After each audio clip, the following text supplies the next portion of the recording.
iangaviako ianao malalako, olo tiako sady alako, na antsoko hoe adalako dia tsy foko amin'ny lalako.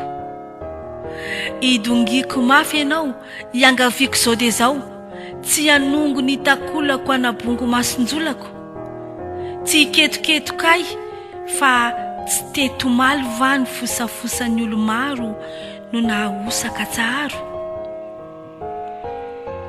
Iangaviako etsy ange, raha ny tiako dia isy no amiana ahitana na miriana aman-tanana.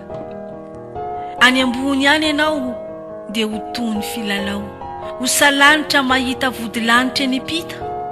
Izaho indray mory tiana no handray fiangaviana. Toetra raja.